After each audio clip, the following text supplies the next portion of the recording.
Good evening. I'm Joni Albrecht. I'm director of the John Marshall Center for Constitutional History and Civics at the Virginia Museum of History and Culture. And it's my pleasure to welcome you here tonight for this very special program.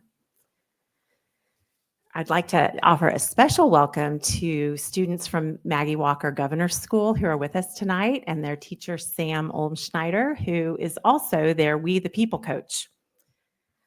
Since the very purposeful coming together of the John Marshall Center and the VMHC, our shared belief has only grown that civics and history are essential for our citizenry to remain engaged, and that only is strengthened through thoughtful instruction and high-quality resources. Since our joining the museum, our work has grown in scale and in participation, most notably with the launch of Civics Connect last year, our comprehensive civics resource for teachers and students, especially those in 7th and 8th grade. These Virginia SOL aligned resources are offered free and are made accessible to all students so that they can be ready for their high school careers with a solid founding in the democratic principles that govern our civic life. Civics Connects, tonight's special lecture, and all the programs presented as part of the 250th initiative offer encouragement for us to engage in the nation's upcoming 250th anniversary that is now just less than a year away. It's an important time for us, excuse me. We are committed to using this time to promote the importance of history and civics literacy together, and to recognize the 250 as a unique opportunity in our lifetime to do just that. So thank you for being a part of seizing that opportunity. Tonight, we're thrilled to have David Fleming with us. As I briefly introduce him, please ensure that your cell phones have been silenced.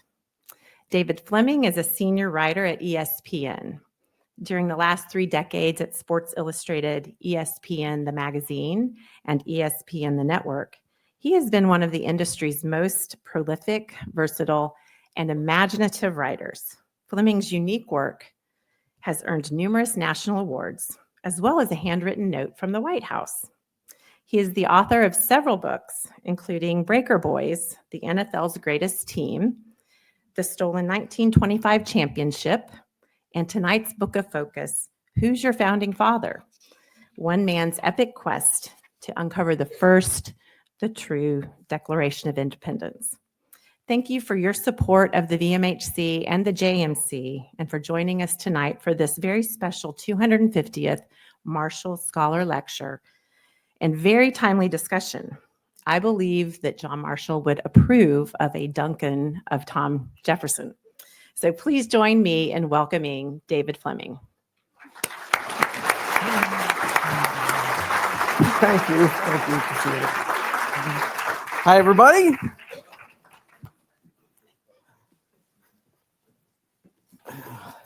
Let's see.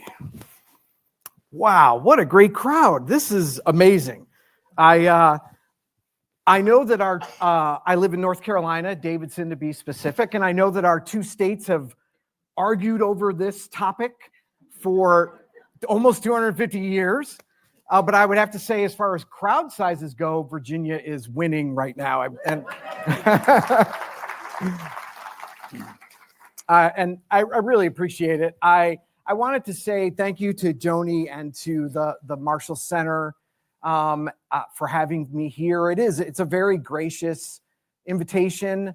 And as I also wanted to thank the Virginia Museum of History and Culture, especially Graham, who really sort of put this whole thing together and was kind enough right before this to give me a quick tour of the facility. And as someone who has become a connoisseur of cemeteries and archives and churches and museums, this is fascinating. This is amazing. This is an incredible resource that I think you should all be be very proud of. It immediately what jumped out at me, just doing a quick review, was, of course, the George Washington diaries and the Jamestown and King James and the different the area celebrating Virginia horse country.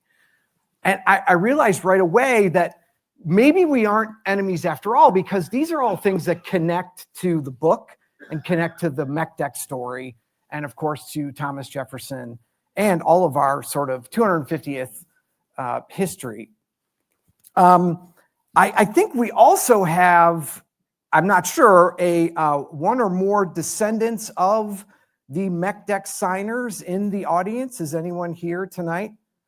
Oh, okay, excellent. Excellent, yes, thank you. That means, so if anything gets out of hand, you guys help me out. Originally, my bodyguard was going to be my youngest daughter, Kate. She's a junior at UNC, and she's a Dean's List student. All right, let's go, heels. She is home right now because she's going to spend the semester in Florence next week. She leaves for that, that's quite a boondoggle. We don't need to bring up a sore subject like that. But Kate originally was going to come with me, serve as my bodyguard, and then she found out, Kate's the smart one in our family, because when she found out that, she said, "Dad, you're going where? To talk about what? You're going to Richmond to criticize a guy on Mount Rushmore?" She's like, "That's a hard pass for me. I'm sorry, I can't help you out. You're on your own." I'll tell you just another quick story about Kate that has to do with Virginia. I spent 30 years at Sports Illustrated and ESPN, and the niche that I had carved out were stories that, I think the best way to put it is, they are profoundly strange and strangely profound. And that became sort of my thing.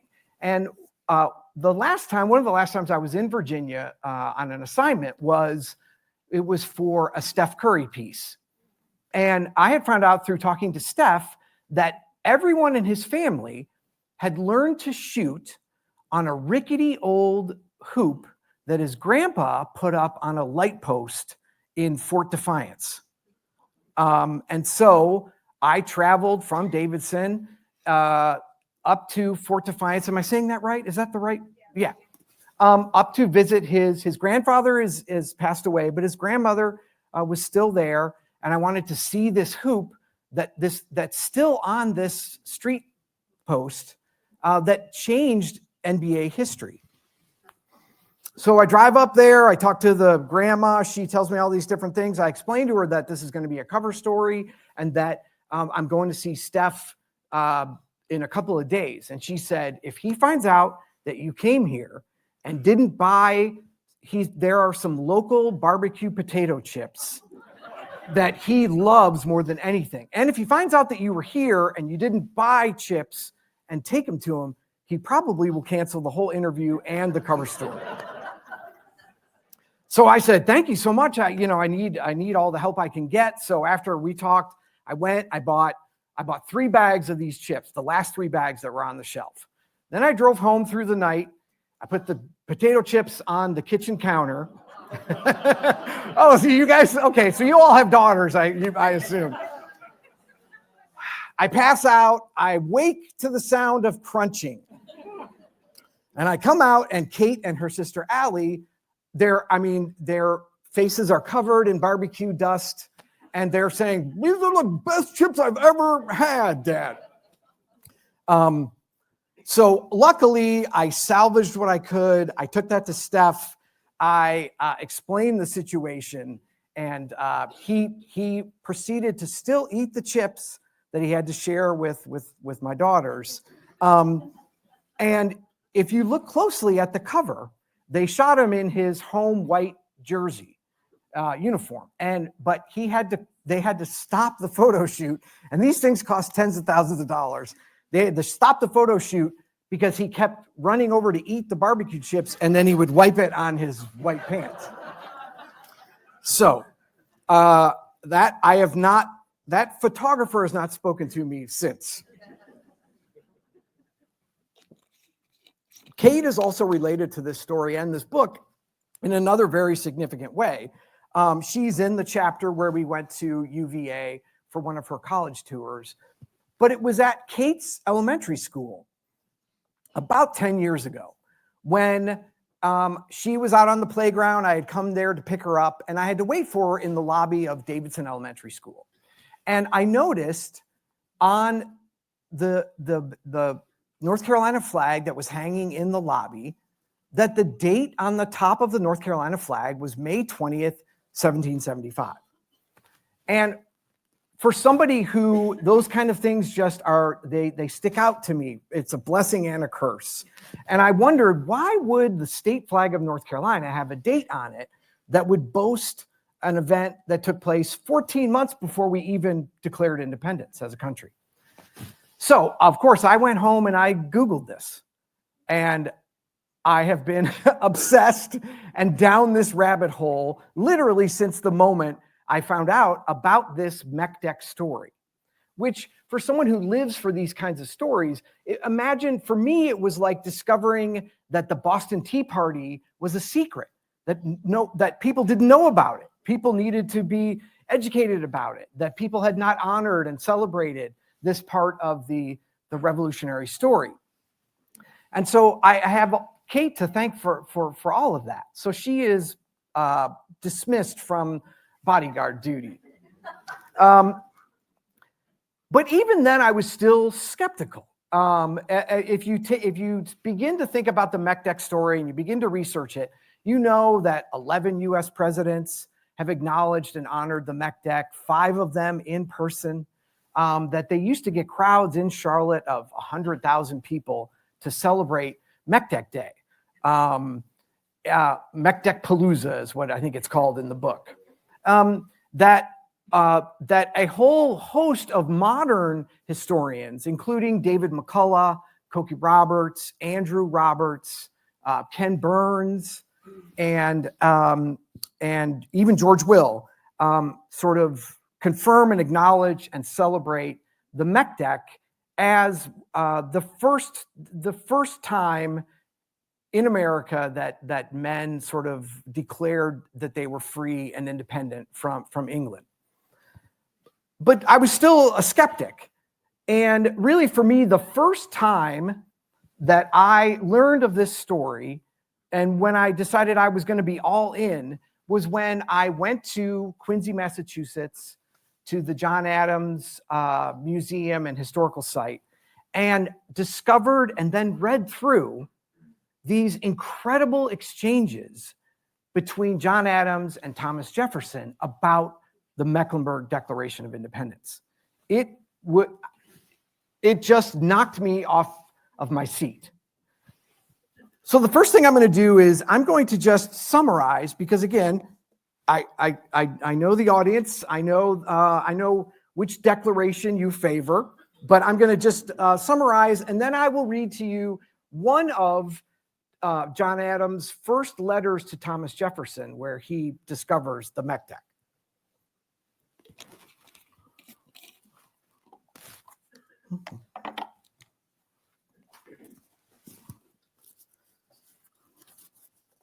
All right. The essence of the story was that a full 14 months before Thomas Jefferson crafted his own, slightly more famous declaration, a misfit band of fearless, feisty patriots in a remote corner of North Carolina, in a remote corner of the North Carolina frontier, had become the first Americans to formally declare themselves free and independent from England, thus technically making them our true founding fathers and Charlotte our country's actual cradle of liberty. As Adams continued reading, through wired-rimmed spectacles teetering on the tip of his nose, a gobsmacked former president learned that the Mecklenburg Declaration of Independence, the MecDec for short, had been created in the Carolina backcountry by a perfect storm of zealous, hot-headed Scots-Irish patriots, There were no others, actually. That they were all zealous, hot-headed patriots. And other men who had already crossed 3 countries and an ocean to get away from the crown's tyranny, along with a handful of whiskey-loving Princeton intellectuals and a firebrand preacher who was either the foremost American of his day in advocating for independence or quite possibly insane. Composed during a clandestine all-night session inside the county courthouse in Charlotte, the MecDec was signed on May 20th, 1775, a date that still featured prominently on the official state flag of North Carolina. A local tavern owner named Captain James Jack then volunteered to secretly race the MecDec 550 treacherous miles on horseback up to the Continental Congress in Philadelphia, where a year later, in 1776, Thomas Jefferson is believed to have plagiarized the MecDec and then, as he was wont to do, covered the whole damn thing up. Now, you guys know enough about John Adams that you know he was, let's just say, ornery, cantankerous, and extremely jealous of the sort of fame and honor that Thomas Jefferson had gotten by the time they had both aged and their lives in politics had ended. And so one of the things that immediately drew me to this story was the tone of John Adams' letters to Jefferson are just exquisite. It just, the sort of the jealousy and the rage and the sort of like, I gotcha. It just jumps off the page 200 years later. But here is one of the first letters that Adams wrote to Jefferson. May I enclose to you one of the greatest curiosities and one of the deepest mysteries that ever occurred to me. It is entitled the Mecklenburg Declaration of Independence, and the genuine sense of America at that moment was never so well expressed before nor since.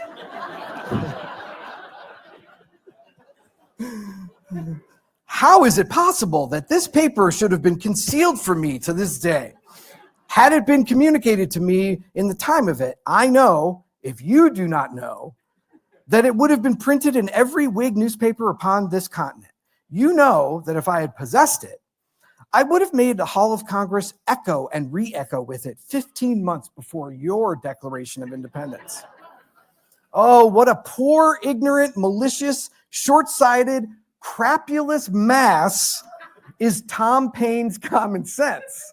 Okay, I like John Adams, but he's out of control right now. In comparison with this paper, had I known it, I would have commented upon it from the day you entered Congress till the 4th of July, 1776, and yet history is to ascribe the American Revolution to Thomas Paine, sat verbum sapiente, which is word to the wise. I love that you guys are one of the very few audiences that sort of get that, what Adams was, that sort of saw through what Adams was trying to, we call it shade now, but he was dropping the shade on Thomas Jefferson. But in the book, I do try to pick out my favorite parts of this letter from Adams. First of all, I'm a big fan of the subtle, ominous tones of, I know if you don't know, which sounds like a Biggie Smalls lyric, and is Adams basically saying to Jefferson, you're busted. For sheer passive-aggressive artistry, though, you can't beat the cutting slight of Jefferson's declaration or the work of TJ's good friend Thomas Paine, when Adams writes, and you guys got this, the genuine sense of America never so well expressed before nor since. Crapulous mass? I mean, come on. Forget the Treaty of Paris. This is Adams' true moment of brilliance. It's not quite what you think, though. It means something closer to a gathering of drunkards. I'm also pretty fond of the part that goes, I would have commented upon it till the 4th of July, 1776. Which one Charlotte author and historian believes is Adam insinuating that Jefferson didn't just plagiarize the MecDec, he suppressed it. Not only delaying our freedom by a year, but blocking Adams from the chance to lead our nation's movement toward independence all by his lonesome. Like I said, it's one hell of a letter. but Adams was just getting warmed up. And knowing that Jefferson had a reputation for being able to kind of get around these things and paper over them and sort of cover them up, Adams, which I think is even more sort of like more interesting, he immediately sent a second letter to someone else so that in case Jefferson managed to sort of erase the record, there would be a secondary source. And in this, he does something that at the time, remember, this oftentimes, if you accuse someone of plagiarism or an intellectual crime like plagiarism, you had to face, it usually created a pistol duel to the death. If you questioned someone's honor in public like this, you were doing so at your own, risking your own life. But Adams went right ahead. I think maybe at this age, he just didn't care anymore. But he basically told his one friend, I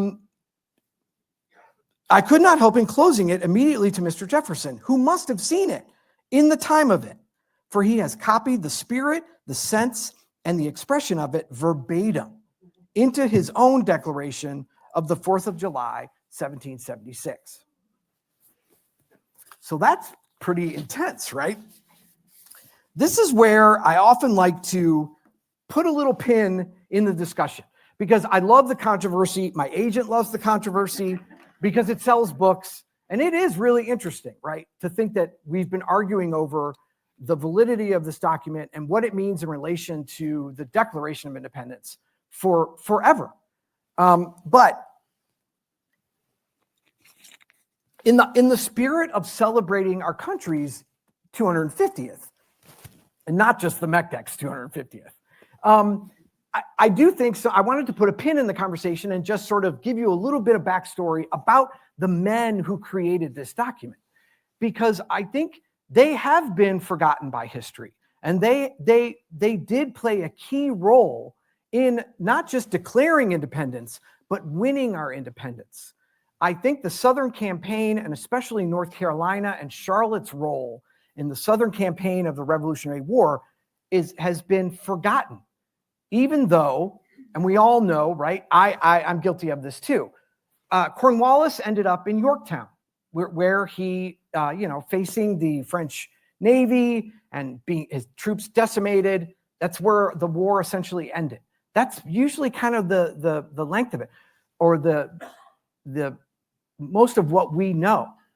But what I never knew was, why was he in Yorktown in the first place? And the truth is that he was there recuperating because the initial Southern campaign plan was to come in through Charleston, decimate South Carolina as he moved west, and then go north through Charlotte and east back to the coast and decimate both those states, and then in a way that would get all the loyalists who were on the fence to join him, and with his massive force, he would move north and end the war. And the plan was going perfectly. I think in the first several months, they destroyed 3 armies. They killed or wounded 7,000 colonial soldiers. They took Charleston, they took Savannah, and Cornwallis was basically, the plan was going perfectly until he reached Charlotte, home of the MecDec. And that's where Cornwallis, that was the beginning of the end for Cornwallis. And that's why I think this is the important, overlooked part of this story, is that you can draw a direct line between the end of the war and the MecDec and the men who created the MecDec. And that's why I think it's important to just take a break and sort of fill everybody in on who were these patriots. So again, after getting decimated in Charlotte, which is where Cornwallis, I didn't know this either, Cornwallis called that area a hornet's nest of rebellion, which is why we're called the Charlotte Hornets. I had no idea. I just thought it was a cool nickname until I started researching this book.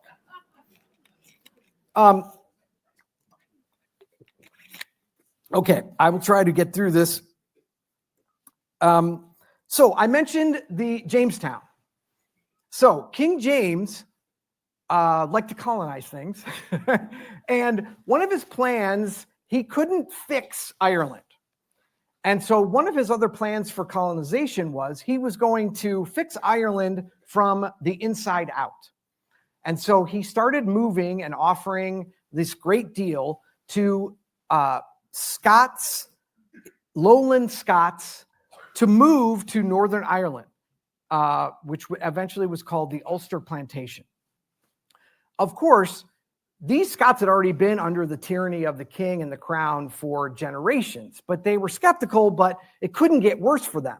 So they moved to Ireland, where this is almost like Charlie Brown with the football, right?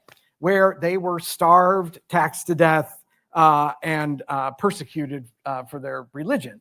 And eventually, these now they're called Scots-Irish Presbyterians. Most of them are Presbyterians. There was a mass exodus from Northern Ireland, where they couldn't survive anymore, to America. They come in through Philadelphia. Some people say as many as 400 million colonists. They come in through Philadelphia. It's crowded. What they really want is just land. And so they move west through Pennsylvania until they sort of run out of land. And then they start to go south in search of cheap land. Now, these Scots-Irish Presbyterians, they were almost genetically, they were almost sort of like genetically angry at the king and the crown.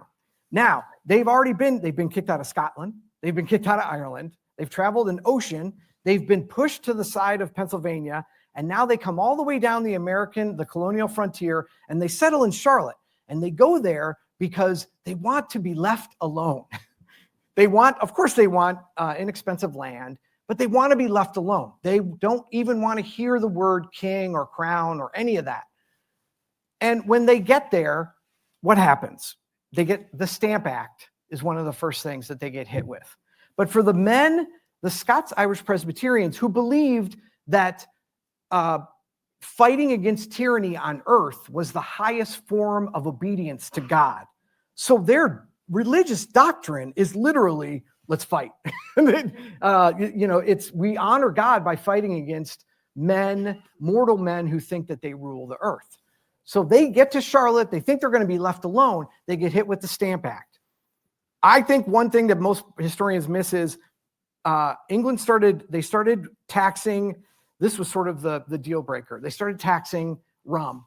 It was like 20 shillings a gallon. And now all of a sudden it's like, now we can't even drink?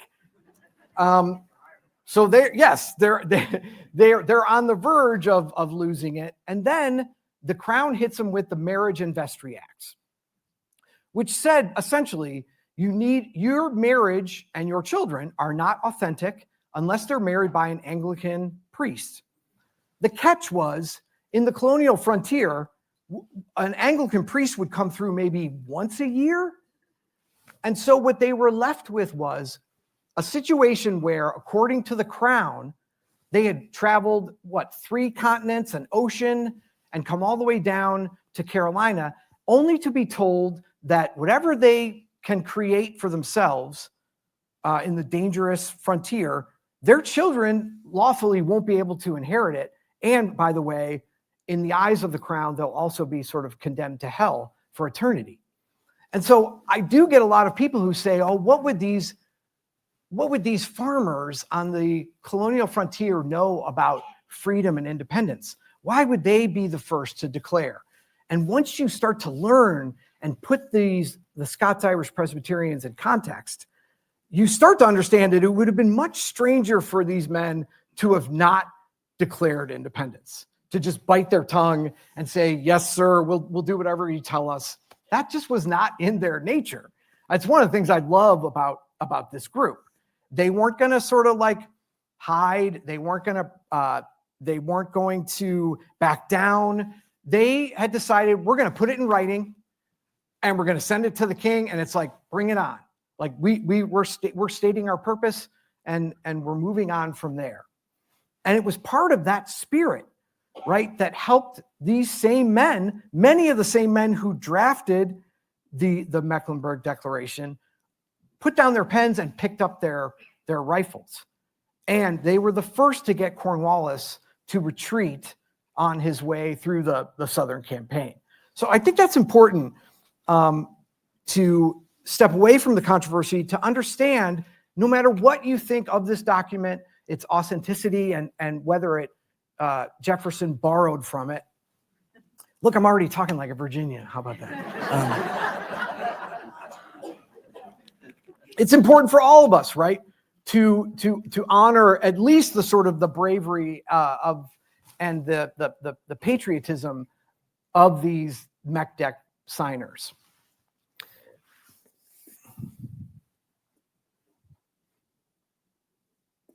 Okay, so on May 20th, the MecDec men had been meeting. They had the Scots-Irish they were great at making whiskey and brandy. And a lot of these stills were in the forests north of what is present day Charlotte. So that's the other thing too. People say, oh, again, farmers. How would they know about lofty things like freedom and independence? And some of these phrases are just so beautifully scripted. There's no way these men wrote these things. Guess what? The men who actually debated and crafted and wrote the MecDec was basically a group of 6 Princeton graduates who met in secret long before May 20th to sort of begin, like, if we're going to declare independence, let's talk through it. Let's get this document ready for when, if we're going to do it, we'll be ready to go. So I kind of love the fact that, depending on who you believe, the first men to declare their freedom and independence from England, it was basically an excuse so they could meet in the woods and drink whiskey. There's something beautiful about that too, I think. So they've already been meeting. They know what they want to do. It's not on paper yet. And then there is a council, like a convention called at the courthouse in Charlotte on May 20th, 1775. And it just so happens, the serendipity of this moment is incredible. It just so happens as they're meeting there, word from a messenger on horseback is delivered to the courthouse about Lexington and Concord. And that is the spark that creates the MecDec. The men just say, enough is enough. We are declaring tonight. Let's get this written, and we will declare it, and we will be independent from here on out. And that's what they did. A group of men moved to the town's school or college. They already had the words sort of crafted. They drafted it. The next morning, they voted on it. Thomas Polk then stood on the courthouse steps and became the first American to declare himself free and independent from England.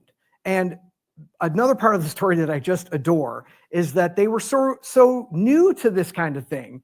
When they all went huzzah to celebrate their independence and threw their hats up in the air, they all landed on the courthouse roof. And so the first thing these men did, the first thing they did with their freedom and independence was go get a ladder and climb up to the top to get everyone's hats off of the courthouse roof. And there's just something sort of pure and genuine about that. They come down, and then there's also this great moment. If you read the eyewitness testimonies of this day, there is this great moment of, it's almost like a hangover. They were like, I think the next morning there was a huge celebration, of course. And then the next day they were kind of like, oh God, what did we do?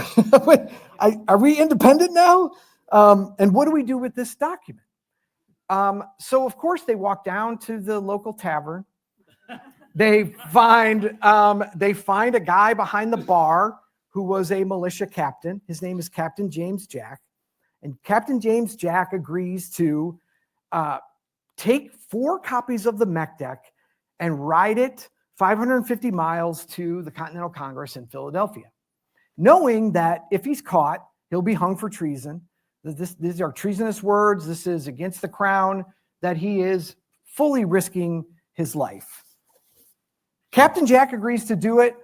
And again, he may have sort of regretted that too, but he makes it to Philadelphia, where he hands the MecDec off. And this is sort of the tragic part of the story, to the 3 representatives from North Carolina who happened to be staunch loyalists. So if a North Carolinian starts to argue with you about the MecDec, you can just go, your own people suppressed the document. It's really on you. And that is true. So and you understand at the time too, that the olive branch letter resolution had just gone off to the king. So they were still hoping to reconcile. And they were trying, in the olive branch resolution, they were saying, we don't want to fight. We're happy. We're not mad at you. We don't want to be independent. And then this document comes up from the frontier, and it says, oh, we're independent. We've just declared it, and we want to fight, and let's go, bring it on. So it makes sense that they would suppress that document. And then, of course, so that document then sits and circulates in secret for 14 months before Jefferson then sits down to craft his slightly better known Declaration of Independence. And I should say here too that this part was especially hard for me, because I think there's been, the pendulum has swung on the with Jefferson, I think, during the last 25 years, but I didn't know either that I had sort of bought into the mythology that the Declaration of Independence was this incredible, and it is this incredible, important document, and one of the most soaring and amazing and important in human history. And it is all those things. But at the time, you have to remember, in July of 1776, we were already at war. In fact, we were at risk of losing the war before we had even gotten around to declaring independence. And so what Jefferson was tasked with was essentially synthesizing the thoughts and the language of the day into a document quickly that they could then sign so that they could formally declare independence. And Jefferson did that. He did what he was tasked with doing. And I think the scene that plays out with a lot of the sort of Declaration scholars and the Jeffersonian scholars is him on the outskirts of Philadelphia, in his writing room on the second floor of that brick building, and he's got all the sentiment of the day. He's got the newspaper article from George Mason where George Mason really sort of coined the phrase life, liberty, and the pursuit of happiness. He's got the Constitution of Virginia. He's got some John Locke philosophies. He's got the MecDec, and he is just sort of, I almost fell out of my seat when I read from a scholar that he basically cut and paste so that they could hurry and get this document done. So Jefferson did what he was told. And then we went about the business for the next 4 decades of seeing if this incredible experiment of democracy would work. And it did. It wasn't until 1812 or around that time that as a country we could exhale and go, oh my God, this worked. Who knew? We extricated ourselves from England. We've formed a government. We formed a democracy. This is incredible. And I think what you see happens is after we are able to exhale, I think it's probably right after the War of 1812, and people start to look back on what a success the revolution was, the war was, and gaining our independence. And we're all guilty of this. Anybody who's worked in a committee or on a group, all of a sudden, because it was a success and it had gone so well, everybody wanted credit for it. And this is what happens around 1818.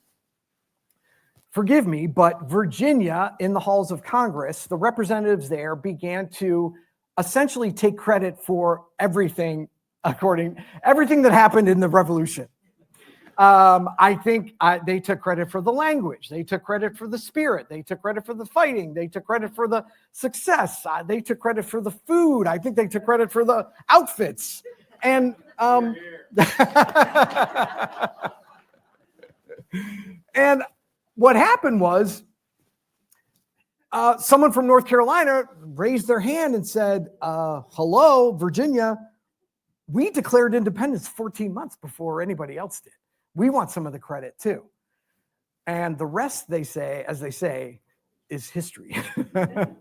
That's when the battle really began between Virginia and North Carolina over this document, over who deserved credit, over who made up the fighting force of our army. And you have this is right 1818, 1819. That's when John Adams, then part of North Carolina's campaign to get the credit they thought they were due, they started printing the MecDec in papers, in newspapers, reprinting the MecDec. And that MecDec was then picked up from the Raleigh newspaper and reprinted in John Adams' hometown newspaper. And that's when Adams and Jefferson started going at it over the authenticity of the MecDec and whether Jefferson plagiarized it. Now, when I use that word plagiarism, again, it's John Adams, so don't yell at me. But then I thought it was also very interesting that it was, I don't want to get his name wrong, I think it was Charles or George Tucker, who was a biographer of Jefferson's. He himself looked at both documents and said, this cannot be a coincidence. Either Jefferson stole from the MecDec or the MecDec stole from Jefferson, but these documents are too similar to have been a coincidence. Okay, so I want to get quickly to this part of the story and then take questions, because I feel like there's going to be a lot of questions, or just everyone just rush the stage and we'll, and I don't want to take up too much of your time, but this part of the story then is where the book really takes off and becomes very interesting. By 1830, these two states are now arguing regularly about who should get more credit for our independence and freedom. And at one point, I think a reverend in Charlotte said that he would come to the border and he would fist fight anybody in Virginia who questioned the MecDec. And then I think someone from Virginia said, we should raise money and build a wall between Virginia and North Carolina. So this was legit. This was a beef. Like, this was legit, and it had gone on for a long time. A lot of the evidence, again, there were 13 eyewitnesses. There are all kinds of documents, all kinds of subsequent proof of the MecDec. But in 1830, one of the best pieces of evidence, the most indisputable piece of evidence, was something called Dispatch 34. Dispatch 34 was when the MecDecers were going crazy before anyone else. The final royal governor of North Carolina, Josiah Martin, he began writing to the king saying, I need help. We're in full rebellion right now. Please get me out of here or send me troops, send me money, send me ammunition. Like, we are in full-on rebellion in North Carolina. And he wrote these letters to the king, these pleas, so often that the British National Archives just started numbering them. And by the time he got to Dispatch 34, Josiah Martin was so desperate, he said, I have, for proof that we are in full rebellion, I have included a copy of the Cape Fear Mercury from 1775, the summer of 1775, that includes a printed copy of the Mecklenburg Declaration of Independence. And what he was trying to show was, I'm not exaggerating, sir. I need troops. I need money. These crazy idiots in Charlotte, not only are they rebelling, they put it in writing. They're already independent. And so this issue of the Cape Fear Mercury, for many different reasons, becomes the best remaining piece of evidence about the MecDec and its authenticity, also the wording to know whether Jefferson borrowed heavily from it. Tucker, who is Jefferson's biographer, he's already written one volume. Now he's about, in 1837, is about to start his second volume. But there is already a lot of talk about Jefferson being accused of plagiarism.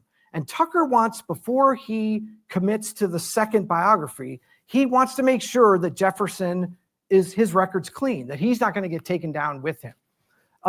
So Tucker, I've buried the lead a little bit. Tucker is part of what this fantastic group of Jeffersonian cronies who are called the Richmond Junto. That's kind of cool, right? They're like superheroes they're like Jefferson superheroes. But these men, a few of these men, took very seriously protecting Jefferson's legacy at all costs. Tucker was a part of that.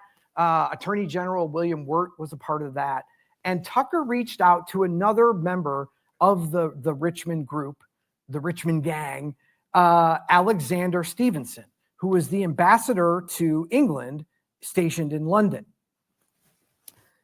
Tucker reached out to Stevenson and said, could you please use your authority to go into the British National Archives and find Dispatch 34 and tell me, does it prove Jefferson plagiarized, or does it prove that he didn't plagiarize? And they were all assuming that this was a hoax and that it would prove that Jefferson was innocent and didn't borrow without crediting from all the signers of the MecDec. So Stevenson goes in, and that's where the trail for Dispatch 34 goes cold. And again, quickly, this is my favorite part of the book, because when I realized that there might be proof of the MecDec in the British National Archives, I texted my wife, Kim, and this text exchange is in the book. It's my best of all time. And it was something like, I think I need to go to London tomorrow. And Kim was like, is this for the MecDec? And I was like, yep. And she said, will you use frequent flyer miles? And I said, yep. And she was like, cheerio then, have a good trip. And I literally, within days of discovering this, had jumped through the sort of bureaucratic hoops, had gotten permission to view these things in the British National Archives, and was following in Stevenson's footsteps to try and catch him, or to find this Dispatch 34 and the attached newspaper that would end this controversy, and we could all be friends forever and ever. And if you'll allow me, I'm going to quickly just tell you about this, my time in the archives. Let's see. So the archives are, again, you have to jump through hoops. It's this incredible building on the outskirts of London. I had been there all day, and I'm not ashamed to admit that when they handed me a folder that was full of Cape Fear Mercuries from the summer of 1775, my hands were shaking. They were hidden by those white gloves that they make you wear, but they were still shaking because I thought, oh my gosh, they're going to name a street after me in Charlotte. I've found the Mech. There's going to be parades. It's going to be amazing. But sure enough, you only get a limited amount of time inside this. It's an airlock. There are documents that are, of course, thousands of years old, and it's a waiting list, and so you only get a certain amount of time. And my time was almost up, and I had not found Dispatch 34. All done? All done, I mutter, handing back the blue folder. How'd you do? Asked the filing clerk. Close, I shrug. I think I got close. And then, just as she's turning away to return the folder to the dark recesses of the archives, perhaps for good, without thinking, I blurt, hey, sorry, does that card on the back of that folder mean anything? When she flips the folder over, her head rears back in the tiniest, most imperceptible way, and my tiny little nerdy heart skips a beat.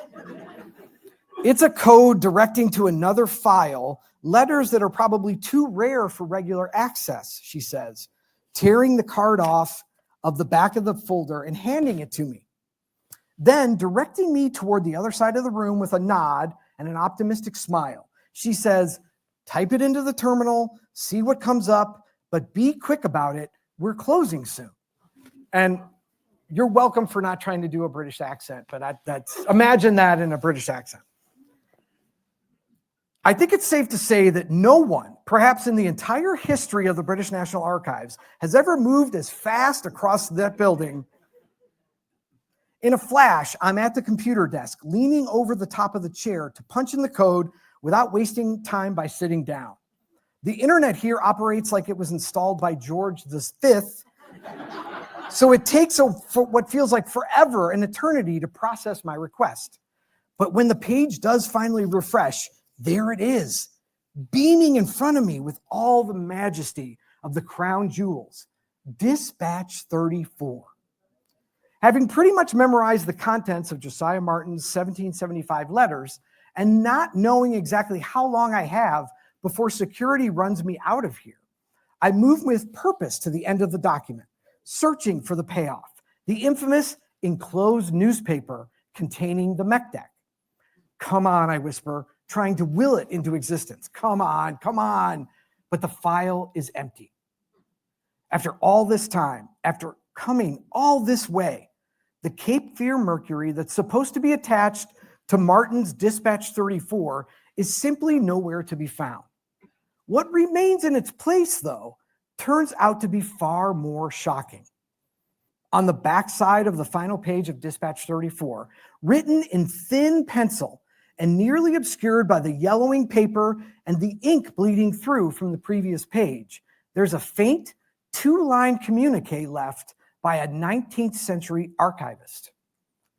A printed paper taken out by Mr. Turner for Mr. Stevenson, August 15th, 1837. God love librarians, right? Stevenson, that red-headed son of a gun, he found it. He actually found the MecDec, and then he got rid of it. What he found, what Stevenson likely found in the British archives, turned out to be Jefferson and the Richmond gang's worst nightmare: an authentic copy of the Mecklenburg Declaration of Independence and definitive proof of America's first true Declaration of Independence. And as soon as Stevenson realized what he had, he freaking got rid of it. Many students have asked themselves the question, what has become of the true copy of the Cape Fear Mercury, which for many years remained in the archives of the British government, wondered the Charlotte Observer on the 130th anniversary of the MecDec. Minister Stevenson, while in England in the late 30s of the last century, borrowed the copy and it was never returned. Where is it now, or what became of it, are questions that cannot be answered. It is believed to have been destroyed almost immediately after it was secured. Minister Stevenson never alluded to it, and it was not found among his papers when he died, so as far has been recorded. Its whereabouts have remained a mystery to this day.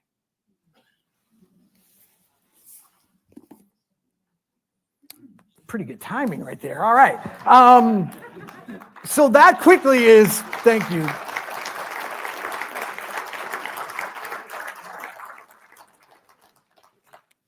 Again, a once in a lifetime story. I decided to sort of have fun with it. And it still is just so much fun. People ask me, do you like sports or history? History is way more interesting and exciting and crazy than anything I've ever covered in sports. But I'm sure, since I didn't refer to any of the notes that I actually prepared, that I've skipped over things, I've confused people, I've left out some things. And so I am happy to listen to any and all questions, accusations, protests, or anything. Thank you very much. That was great. I haven't had the pleasure of reading your book, but I will. Can you tell a little bit more of the story, what happened in the First Continental Congress with the 3 North Carolina reps? Is there any documentary evidence of what they saw, what they said, what they did with it? Yes, great question. Those representatives and Jefferson, in his replies to Adams, when the charge of plagiarism sort of the volume increased, he mentioned, don't forget, those guys from North Carolina, the representatives, were loyalists. So who knows what they did with the MecDec. But they sent Captain Jack, the South's Paul Revere. They sent him back to Charlotte with a letter that says, "Thanks, guys, but calm down. We appreciate your vigor and your patriotism, but we're trying to negotiate peace right now. Please just sit on this." And James Jack is recorded going through different Moravian developments and he was angry. And he should have been, because he risked his life and he rode 550 miles, and they basically just said, "Thanks, but no thanks."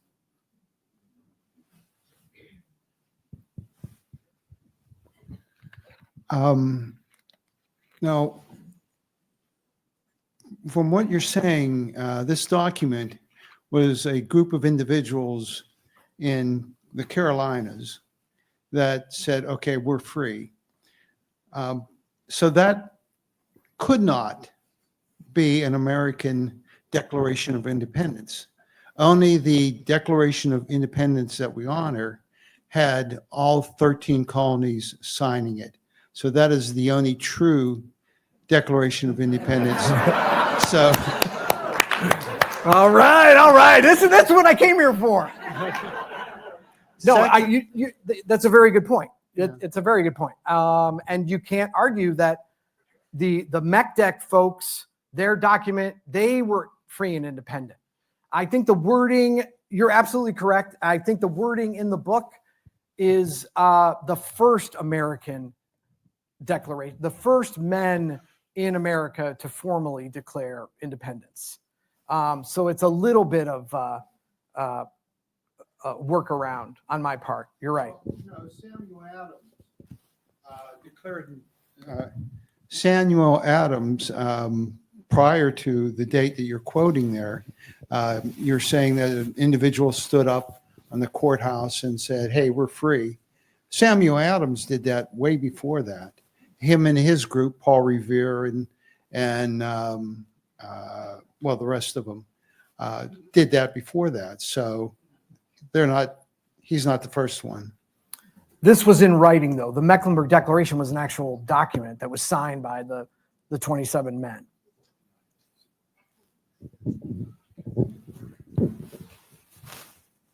Living in a small town in western North Carolina called Highlands, west of Asheville, we have battles in the state of North Carolina too as a Tar Heel. I don't want to give too much credit to Charlotte and Mecklenburg. But the reason that Cornwallis hightailed it to Virginia was getting whipped in the Cowpens, the Battle of the Cowpens, and Kings Mountain, which is in western South Carolina, upstate South Carolina, by the Over the Mountain Boys that came down from western North Carolina and southwestern Virginia. I just want to take a little bit of this oomph out of Charlotte. Yeah, no, and it's not the Scots-Irish that were in Charlotte that we're so excited about. Running Cornwallis up to Virginia. Right. It was a group effort. I misspoke. You're absolutely right. Kings Mountain was the turning point. That was a much more important, bigger battle. It was where I also, in the Southern campaign, they learned this sort of, instead of the sort of guerrilla warfare, the militia way of fighting was much more effective against Cornwallis. And they did the same thing in Charlotte. Cornwallis was so confident, he marched his troops within 50 feet of the courthouse, thinking that nothing could happen, and then got ambushed by the MecDeckers, who were outnumbered 15-1. I think we're on the same team here. I think there was a series. This was the beginning of the end. Kings Mountain, Charlotte, Cowpens, let's see, Guilford Courthouse, and then the race to the Dan. And that's what began his need to get to the coast to recuperate. So yes, but you're absolutely right. Now we got Charlotte people fighting Carolina people. This is all right. Yes, sir. One thing, don't forget that cavalry guy for Cornwallis, Tarleton, I think his name is. Yes. He annihilated the North Carolinians at Waxhaw, and I think that set them off on a murderous course too. But anyway, was there any documentation from the 27 MecDecers immediately after the Jeffersonian Declaration of Independence came out that said, "Hey, we've already said this," or whatever? There is, it really didn't happen until, and really people weren't talking about Jefferson's declaration either until after the War of 1812. And so it all sort of just sat, and no one really thought that much of it until people then wanted to start to claim credit. But you can go to the Wilson Library in Chapel Hill, and they have all of the MecDec papers, which part of it is they have the actual rough notes from the meeting and an outline of the MecDec that they had decided to sign from the secretary of that convention. And you can still hold those in your hand. Hi. Is it true that the Battle of Charlotte predated the Battle of Kings Mountain? Kings, yes. Yeah. So you have told this very elaborate and interesting story about the MecDec and presented this very interesting new perspective on the creation of the Declaration of Independence.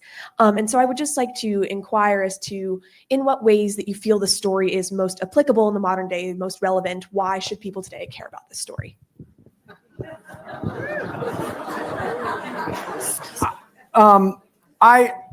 That's a great question. I love that you guys are here too, by the way.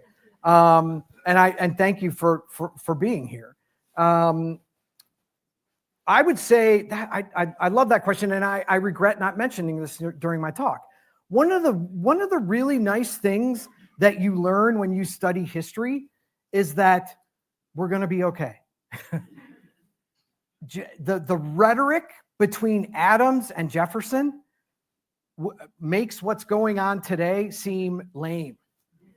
I think at one point, the Jeffersonians said that Adams, they accused him of being a hermaphroditical monster who didn't possess the strength of a man or the sense of a woman. He was neither. And what you realize is the way people write about that, the revolution, independence, how close we were to not getting either. People always talk about it's a crisis. We were in crisis. There was a constitutional crisis. It was a crisis. And you realize democracy is crisis. Not everybody gets their way all the time. And so there is going to be tension and anger and fighting and disputes over proof and language and things like that.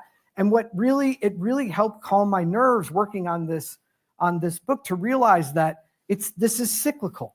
This is democracy, this arguing, this sort of, even the pettiness, even the awful stuff. It is part of these, it's part of everyone having a voice.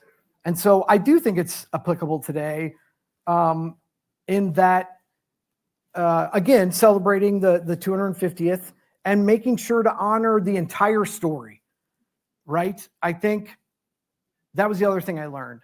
I had only learned 10% of what I needed to learn about Thomas Jefferson.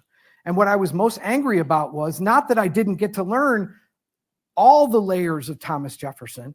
It's that they were not provided to me. And I want to know everything and then let me make up my mind about the character of this man, because none of us are all good.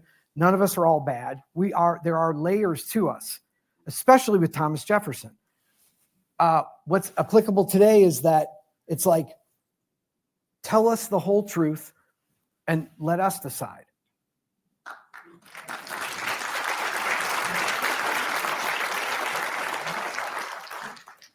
I just had one question I don't think you answered. What was Thomas Jefferson's official response to these charges of plagiarism? He famously responded to Adams the first time, and he said, I find these charges, I find the MecDec spurious. And that is the quote that gets repeated over and over again. Jefferson said it was spurious. He didn't believe it. How dare you question Jefferson? End of discussion. Obviously, that's changed a lot in the last 25 years. People are more open now to sort of questioning everything about Jefferson. But this is a really good lesson, I think, for the high school historians, or for everyone. If you just pull the one quote from Jefferson out, you miss the fact that later on in that same letter, he tells Adams, if you can provide more proof, more evidence, I would be inclined to believe that this document was real and that it was part of my work. And nobody ever mentions that quote at the end. And that's really, that I think is more important than just him calling it spurious. So you were talking about how the MecDeckers essentially declared independence and became their own little nation. So when America eventually became independent, did they ever seize control, like allow themselves to be part of America, or did they really just like stay as their own little nation until now? Yes, I have sovereign immunity because I'm from Charlotte. No, that's a really good question. Their intention was not, they weren't leaving. I think they weren't leaving, they were leading. They were saying, we're independent. I don't think they were trying to impose their stance on anyone else. And again, by the way that they fiercely fought in the Revolution, the numbers are incredible, especially the Scots-Irish. They were known as the backbone of Washington's army. And in places like North Carolina, where the Scots-Irish made up, in Mecklenburg County, the Scots-Irish made up 3% of the population. They made up more than 30% of the soldiers. So these men were willing to back their words with their actions. But I don't think their intent was to secede or to create their own. They may have accidentally done that. That's actually a really good point. But I think their point was, as far as Charlotte, North Carolina is concerned, we are free and independent. We have time for one last question. So you mentioned multiple primary sources of newspapers and letters in your book that you went on a journey to find, like going to London. And I was wondering if there were any sources from secondary scholars who also had similar analysis about the MecDec. And also, kind of on a similar topic, are there any historians or scholars today who make arguments either for or against the MecDec being the first Declaration of Independence? That is, again, one of the things that set me off on this path was the fact that David McCullough, Ken Burns, Cokie Roberts, a lot of modern, Sarah McMahon, a lot of them sort of support the document and say that it needs to be studied further. So there is a lot of backing. This relates, I think, to the other question about how does it apply to today. The MecDec, I think, is one of the first great victims of misinformation and disinformation. And this is what happens when we stop talking to each other or we stop sort of investigating. What happened was with the destruction of Dispatch 34, the MecDec began to fade away, and that allowed people then to come in and begin to call it a hoax, begin to say that North Carolina was just trying to take advantage and claim patriotism that they hadn't earned. And after a while, that misinformation, those people sort of, the anti-MecDeckers gaslighting everyone else, that became the record for a long time, especially then as everyone was involved in the Civil War. And by the time the Civil War ended, it was, no, the MecDec never happened. So that again shows you that the idea of sort of like gaslighting, misinformation, disinformation, it's a very powerful thing. It's 100 years later, and I'm up here still trying to convince people to sort of like give the MecDec their attention. So it's way more hard to deal with than the truth.